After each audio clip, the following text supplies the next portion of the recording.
Hey guys, welcome into the Stinkin Truth podcast. Mark Schlereth alongside my partner Mike Evans. Oh man, it's great to have you back. You were on your anniversary weekend, 25 years with the beautiful Krista. Yep. Congratulations, my friend. Thank you. Feels good. And went out to Catalina Island for all of you folks out there in Southern California. Did you buy a helicopter? I did not buy a helicopter. You didn't go to the wine mixer. I did not go to the wine mixer. Pow! Pow! But it was beautiful. Yeah. Had a great time. Good. You're going to a beautiful destination this weekend. I am going to I'm going back to my old stomping ground. The University of Idaho is bringing me out for the weekend, for training camp, to talk to the kids, to work with some of the coaches, work with some of the players. Couldn't be more excited. Coach Eck has done a great job with the program. Proud to be an Idaho Vandal alum. Matter of fact, our 1988 team is being inducted into the Idaho Hall of Fame. So, something I get to celebrate with all my teammates that I'm still very connected with. Those are still the best friends I have in the world, So, it's really cool to be able to go back, and it really is about helping grow up some kids, and giving kids some hope and telling kids your story. And, those kids they weren't born when I finished in the NFL, for crying out loud. So it's just really cool to be recognized and to be a part of that, and to hopefully help another generation. There's probably enough kids in there that are just like I was, naive enough to believe that they can play in the NFL coming out of the University of Idaho. And you know what? You can. So just to give them that hope, and then hopefully teach some young coaches. I think a lot of young coaches, well, a lot of coaches in general, forget about young coaches, a lot of coaches understand the X's and O's, right? Yeah. They can tell you about a 4-eye technique or a 3 technique or a 2-eye technique. They can tell you how to block, a 35 front, an over front. They can tell you whatever. Like they know all that stuff, right? They understand all that stuff, but it's the nuance. Why this footwork that you're coaching doesn't work. Why I changed it to this. And you only get that through playing.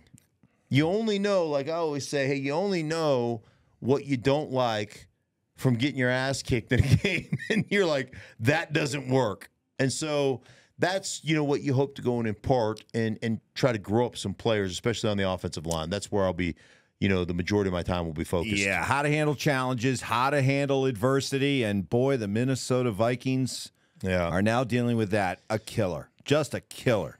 To lose J.J. McCarthy for the full season. I think a lot of us were kind of surprised once we found out that it was season ending. I think the idea was initially torn meniscus. Hey, he'll miss some time, but he'll be back for the bulk of the season. But what was your immediate reaction when you heard J.J. McCarthy done? Yeah, well, one, I was surprised because it was a meniscus tear, right? And, for J.J. McCarthy, 3-4 weeks, you get it snipped out. They go in, they snip them out. You heal up, 3-4 weeks of rehab, and you're back on the football field. Then when I heard it was season ending, I was like, oh, no, they're going to do a meniscus repair. So a meniscus repair, they basically go and suture that meniscus back down. So whatever the flap is, so if this is your meniscus, like if this ring on my finger was my meniscus, right, a little flap gets torn up, and then it kind of sits in there like almost like a pebble in your shoe. Right. And so normally what they just do is snip those out, and then you got a little hole in your meniscus, but it's still relatively intact, and you play and you're fine, right? But when they sew them back down, they want a situation where they eliminate some of the degenerative changes that will take place, the arthritic changes over time. So they're doing this meniscus repair. Now, if you or I or our wives tore a meniscus and they wanted to do a meniscus repair, great, because none of us are going to play professional football. But this, to me, is a recipe for further problems. So, it doesn't really work. There's no real blood supply to hold it down. So I texted my doctor, my roommate from the Washington Redskins, who played 10 years of professional football, and then went and graduated medical school from Harvard, spent 2 years at the Mayo Clinic, 2 years in residency up at the Stedman Hawkins Clinic. So he knows that he's an orthopedic surgeon in Houston, and he's the best orthopedic surgeon in the nation as far as I'm concerned, because he knows what it's like to play a professional sport. So I said, dude, like, how is this going to work? Like, what? Like, it seems to me there would be an exponentially larger or greater risk of re-tearing this meniscus. And he's like, yeah. So meniscus repairs, this is what he wrote, without an ACL being repaired at the same time. So when you tear your meniscus and you tear your ACL and you repair the ACL, there's more blood flow to that area, right? So meniscus repair without an ACL repair at the same time have about a 30 to 40% chance of healing. With an ACL reconstruction and a meniscus suturing down or repair, it's about a 75% chance of working. These studies done without stem cells and other biological arguments, so hopefully he does better than that. Meaning, if we go in there and do some stem cells at the same time, we go in there and do PRP on several different occasions, maybe it increases your chance. I don't like 30 to 40%. And the problem is, when you suture that down and there's not a big blood supply there, it doesn't really, most of the time it's about like when you tear up your muscles. So you're lifting, right? And you know how you lift and you get so super sore? What that is microscopic tears in the muscle fiber. And what ends up happening is that stuff grows back, it scars back over, and it grows bigger and stronger. That's why I'm yoked and you're skinny. Like, because I actually lift. And you do this a couple times and a few of these, and you think you're fucking done, and you're not. But anyhow, I'm going to show you now. Right, that's the difference between, because game on. Yeah, between you and I. So without a real strong blood supply, the odds of re-tearing or re-injuring that area of the knee are exponential. So but the Vikings did it this way, or J.J. McCarthy did it this way, because in their mind, this is the better course for somebody this young who's going to have a long NFL career. Well, I don't probably think the Vikings did it that way. I think J.J. McCarthy and J.J. McCarthy's people did it that way. I think the Vikings, and I have no inside information. I don't know. So when I come in to do a Vikings game, don't pull me aside and cuss me out. But I would assume, based on my vast knowledge of being injured and playing on football teams, that they just wanted to go in and snip it out, and that's why the initial report was 3 to 4 weeks. And then J.J. McCarthy's people got a hold of them and said, no, we're going to repair this so that we don't have a larger risk of degenerative changes in the knee that are going to cause problems down the road. So we think, the people we've talked to, we want it repaired. So while they may be increasing their odds that he doesn't have that degenerative, wearing down, yeah, but you do run the risk then on the flip side of it, tearing again. Like there's a greater chance of it tearing again.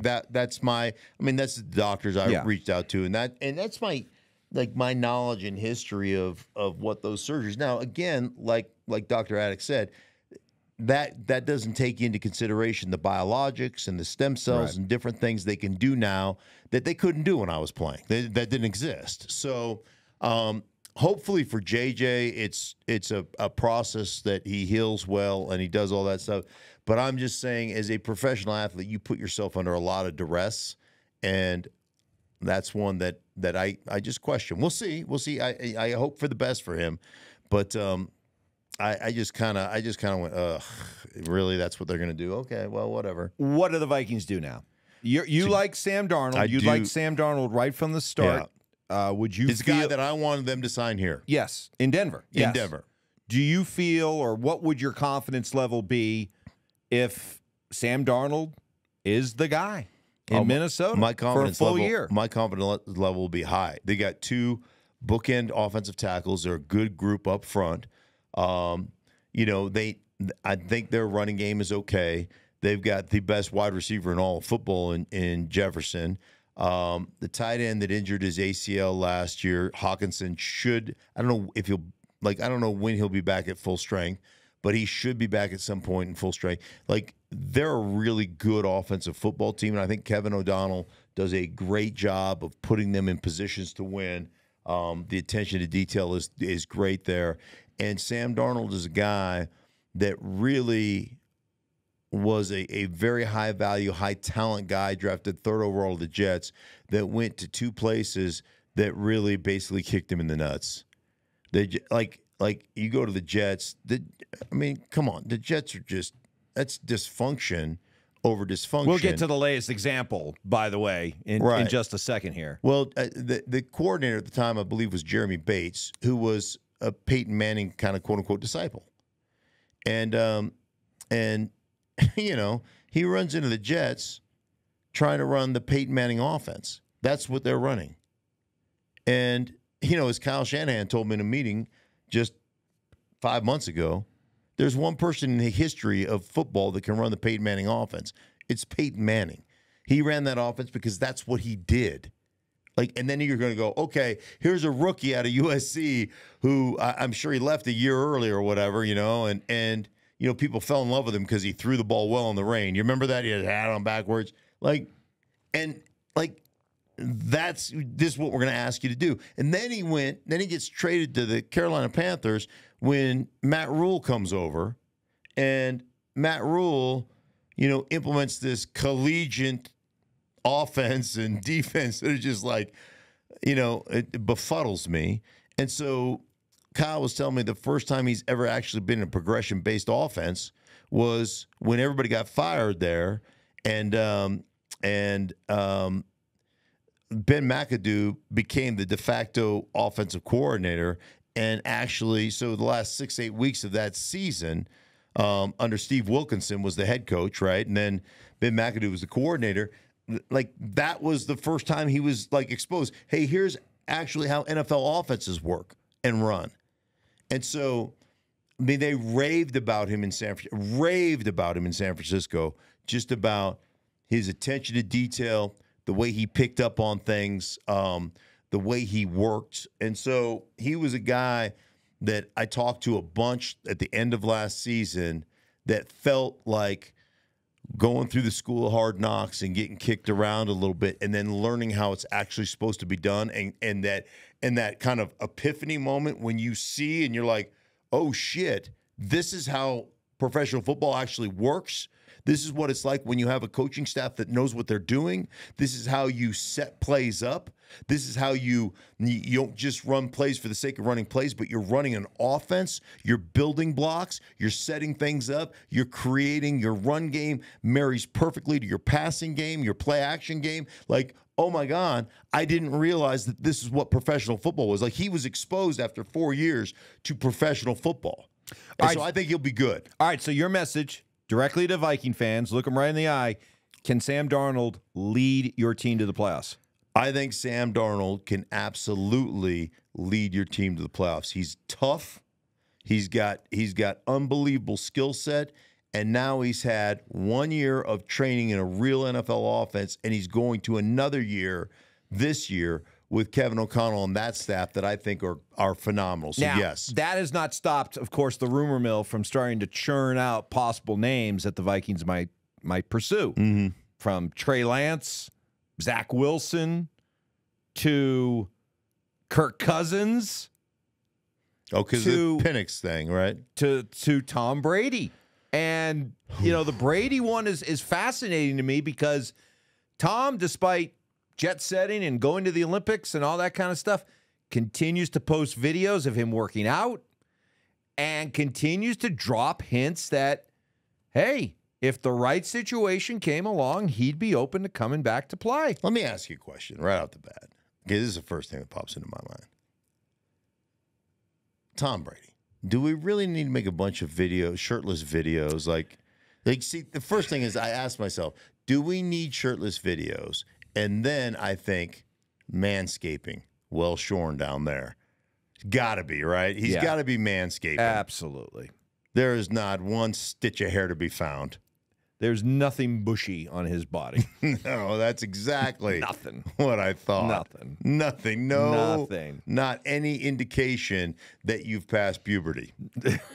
Correct. Okay. Correct. All right. I just thought those are the two things that come to my mind right off the bat when I see shirtless videos of Tom Brady. When I see shirtless videos of Tom Brady, it's like, dude, for a dad bod, you got an amazing dad bod. And for a dad bod, I would show off that kind of a dad bod. Yes. But it's a dad bod. Right. Okay, no matter how much you dress it up. Right. It's still a dad bod. Yeah, no matter how much avocado ice cream you eat. And do you really want to be putting that out there all over the place? Right. I guarantee you, though, Tom Brady could walk into an NFL training camp and play and still be the best player, like the best quarterback on the field, no question about it. Kevin O'Connell, teammate of Tom's in New England. Correct.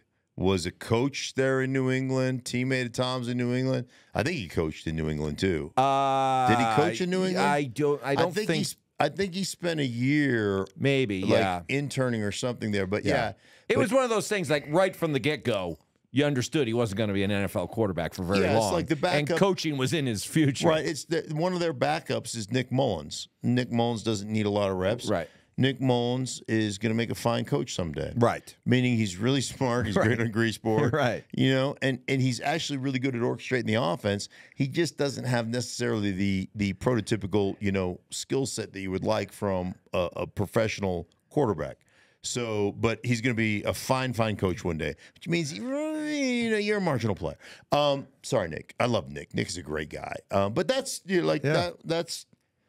That's so how it's they interesting. Look at it. It's interesting. I just can't wait though. If that were to happen, I would love to have like one of those ring cameras, like just ring cameras in the front offices of Fox. Oh my Lord! Yeah. Like the panic. Hello, Greg. Listen, hey, Greg Olson, you're our guy. You've always been our guy. See what happened was what happened was, you know Kevin Burkhardt really well. It's got to be a smooth transition, right? Oh my gosh, it would be great. That'd be funny. Hey, listen to all the bosses at Fox. I love you guys. But that would be hilarious to watch you guys scrambling around with your panties in a wad. Would just be awesome. So we'll see what happens with Minnesota. But you might be the biggest Sam Darnold advocate out there in the national media. I honestly believe that. Right. Well, it's actually, like I said, it's to watch. Like, I love guys who have to face adversity, and that's the story. The story, if the story was, I was drafted 3rd overall and went on to have a Hall of Fame career and won a Super Bowl, you know what that is? Boring. That doesn't inspire anybody. You don't write a Hollywood script off that. You write a Hollywood script off of a guy like Sam Darnold, who's 3rd overall and got kicked in the nuts and then got dumped and they got sent to NFL purgatory in Carolina, and then had offers elsewhere to compete for a starting job, and said, no, I'm going to San Francisco so I can learn my craft. I know that he was told, you're not beating out Purdy. Your competition's with Trey Lance. Accept your role. That's your role. And less money than what you're getting offered at A, B, and C team. And he said, that's what I want. Less money, and I want to compete. I want to learn how to play professional football. That inspires me. That's a cool story. You mentioned the Jets, how Darnold had to overcome, being with the Jets and everything, the dysfunction that has been the Jets for so long. Man, oh man, do they ever learn? So they go out, they trade for Hassan Reddick because Reddick is unhappy with Philadelphia because he doesn't get a new contract. Right. So they trade for Reddick. And I don't know, I guess every Jet fan and every NFL person probably figured if you traded for a guy who was in the midst of a contract holdout, that the first thing you'd probably do is give him a new contract, right? That's kind of standard operating procedure, yes. Unless you're the Jets. Right. Like seriously, like, and you wonder why your organization's dysfunctional. Like, you think that permeates well in the locker room? Do you think when you guys are all upstairs in the coaches' offices and the GM offices and all that, the guys downstairs in the locker room aren't going, really? Listen, man, hey, when I look at a guy like Jerry Jeudy, who I'm not allowed to talk about anymore because I got called into the principal's office, okay? So this is just me in generalities. Right. But it's the first name that popped up into my mind. Right. Tread carefully, big fella. Okay. So a guy like Jerry Jeudy, who was a highly touted first rounder, who everybody talks about his talent and everything else, the production, for whatever reason, didn't. I have my beliefs, but I can't share them with you. I'll go back to previous podcasts. But did not work out in Denver. Didn't work out. So he gets traded to Cleveland without ever playing a snap, without ever having the production from his past. Hassan Reddick is a legitimate pass rusher. That dude puts up numbers. That dude puts up sacks. That dude can play football, right? He's got legitimate numbers. Jerry didn't have legitimate numbers.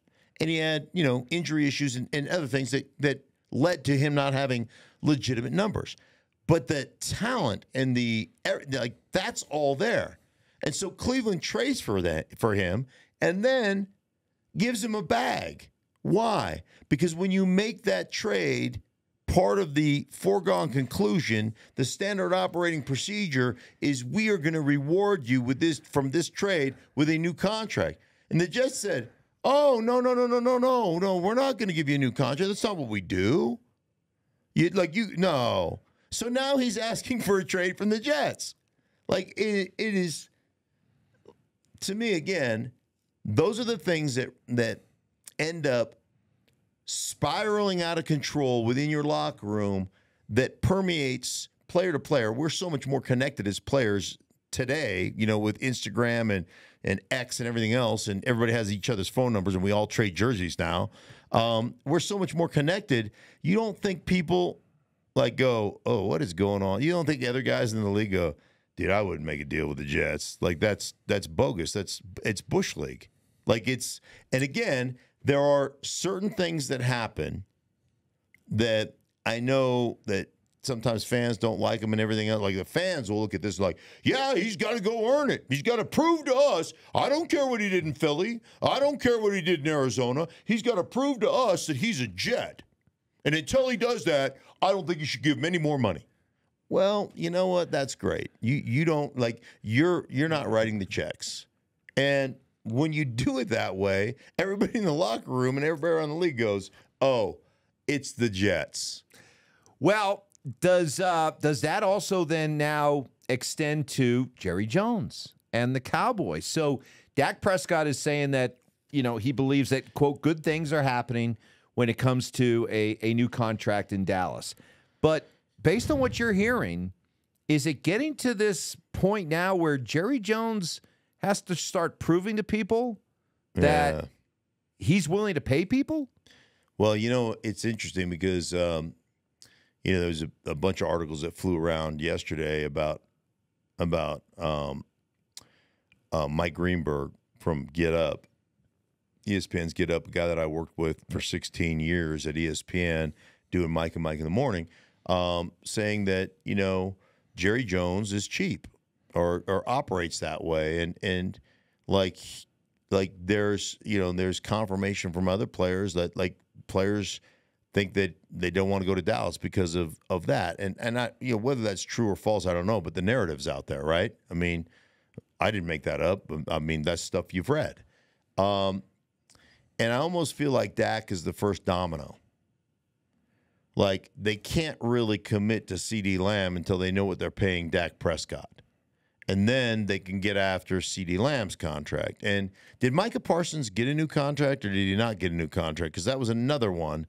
I mean, he's still got years on his rookie deal. Yeah, no, nobody's signed. I think Dak is the first domino that they feel as a business they need to get that thing rectified. And I think I personally think it is, and I know there's a lot of varying opinions on this, but I personally think that you'd be foolish not to sign Dak to a long-term deal. I think Dak's a damn good player, and I think Dak's a calming factor in an organization that, creates its own chaos. And I mean, I read this thing at Dalton Schultz. Dalton Schultz was their tight end for a while, and then he went to Houston last year, and they became a playoff team, and and it was an incredible season under C.J. Stroud. But Dalton Schultz said, "Man, it is so good to be in Houston where you can just focus on football." And he was like in this article, and I just kind of perused. So forgive me if I'm stretching the context of it a little bit. But he's like, you're like a caged animal. It's like this. You're walking through, and there's glass with fans watching you walk out to practice. Like you're selling that stuff. Like you want to talk about, there are certain things I love about professional football. I love the sanctity of the locker room. I love the togetherness. I love the fact that you're not allowed in it. Right? I love the fact that there's no political correctness in there. I love the fact that you can just say what's on your mind. I love all that stuff. When you sell all that away, it's like Sean Payton coming into Denver.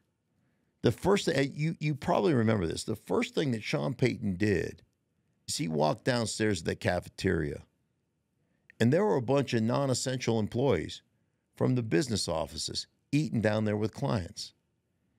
And he was like, what the fuck is going on? Like, this is a sanctuary for players. And instantly put the kibosh.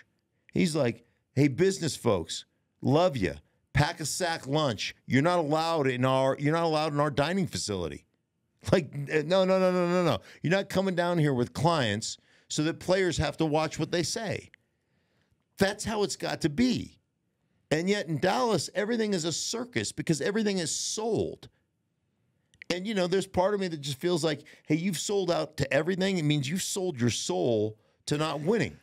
But maybe this is Jerry Jones realizing maybe just that. Let me play devil's advocate. Let me defend Jerry here. Is that, because you've been very harsh about the Cowboys, a team that will always look good during the regular season and spit the bit come playoff time. Maybe Jerry's looking and saying, hey, before I invest in Dak, CeeDee Lamb, Micah Parsons, hey, I haven't won big with these guys yet. Let's see in a year in which all these guys, everybody within the organization understands that they're on notice. Let's see who responds, and then I can decide maybe who I want to commit to. Right. I mean, do I want to commit to 3 guys and pay massive contracts to 3 guys who so far have been part of a Cowboys team that has underachieved? Yeah. I don't think it's as much the players as it is the atmosphere that you create. I mean, that whole Cowboys, that thing is their training facility is a cathedral, and it is nothing but businesses. And I mean, he sold the whole thing, and it's Cowboys town down there. I was down there doing this O-line, this O-line masterminds thing, and it's unbelievable, all the stuff surrounding there. And it is, man. You are practicing. You're practicing in a fishbowl. It's like training. You know how they have open training camp and eventually they shut down training camp? Like you were funneled through. I mean, I don't have to say Dalton Schultz said it. Like, dude, it's so refreshing to just be able to focus on football and not have all the distractions around. Well, all right, while we're on the subject of flying under the radar, literally, pardon the pun, the Atlanta Falcons. Yeah. Now, I remember last year you were talking about the Falcons, and you repeatedly said, man, they are just good quarterback play away from being a really good team. They add Kirk Cousins, they draft Michael Penix, and then this week they make 2 moves. They trade for Matthew Judon from New England, and they sign Justin Simmons, a perennial Pro Bowl safety in Denver. Yeah. What do these 2 moves mean in terms of how you look now at the Falcons. Is this a dark horse NFC championship team? The Atlanta Falcons should have won 10 or 11 games last year. There was 2 key components missing. Quarterback, a real key component.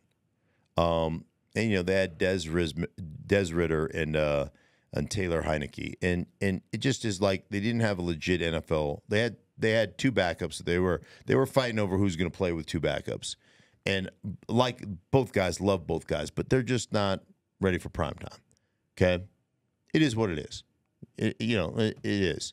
And then they lacked what we always called the war daddy. One dude that every time you break the huddle, you got to go, how are we going to block that son of a bitch? Because he's an absolute tornado, right? It's like the Tasmanian devil out there on the edge. And that's what you get in Judon. So the 2 biggest weaknesses of the Atlanta Falcons were addressed. I'm telling you what, Raheem Morris, potential coach of the year. This is a team. This is a dark horse team that I think has, and they play in a really weak division. Like all those things line up as the Atlanta Falcons making a deep playoff run. And I really like their football. I love their defensive football team. They're getting Grady Jarrett back, who is a beast on the inside. David Onyemata is an absolute just one-man wrecking crew. It's Onyemata now. That's how you say it, Onyemata. Because he owns the offensive line. He's like, Onyemata, on your father, on your sister, on your brother, Onyemata, right? Just owning everything. So the guy is a freak show. Now you tandem Jeremy Bates, who's one of the best safeties in football, with another guy who's in our former guy, Justin Simmons. Like, that's a damn good. Caden Ellis is a legit middle linebacker. They got a thumper in there too as well. Name escaped me. The kid from Colorado just plays downhill. I'm telling you what. So Atlanta could be this year's Detroit was last year. Atlanta's got one of the best offensive lines in football. And they've got 2 great running backs in Algiers and obviously Bajan. They've got, Pitts, who played pretty well last year. He's had that knee injury that he's getting more comfortable with. But with Kirk Cousins and Drake, London is a really good player. They're legit sneaky good. And playing in a division where, all of a sudden maybe they win 11, 12 games, and now all of a sudden you find yourself in a position where I could easily see them sweeping their division. All right, then you could be talking about a team that could be flirting with the best record in the NFC. Yeah, you're 6-0 after your division games, maybe 5-1. Yeah, maybe you go to New Orleans and drop one. Okay, but yeah, they've got a legitimate chance. I think legitimate chance to make a sneaky deep playoff run. Dirty Birds. Dirty Birds. Dirty Birds. All right. Hey, for everybody involved in the Stinkin Truth podcast, we thank you so much for being a part of it. Thank you for subscribing. We will be here, all year long, just continuing to grow it. Got some big news coming down the pike as well. I'm not allowed to share it yet because it would hurt some feelings all across America. So I'll share that. Wow. Do you think it will? No, not that bad. Maybe just inside this building? Maybe. Maybe just... Boy, you're pretty full of yourself, aren't you? Hey, you know what? If I don't toot my own horn, who will? Good point. Yeah. So for everybody involved in the Stinkin Truth podcast, we thank you so much for being a part of it, and we appreciate you guys. We'll talk to you soon. Hey, for everybody involved in the Stinkin Truth, we thank you so much. Thank you for watching. If you enjoyed the video, please make sure you don't forget to give us a thumbs up, subscribe to our channel for more content just like this. If you want to see more of our videos, you can also be sure to check out our playlist. Let us know exactly what you think in the comments below. We appreciate you guys so much for being a part of that. Don't forget to follow us on social media to stay up to date on our latest updates. Links are in the description. Thanks again for watching, and we'll see you in the next video.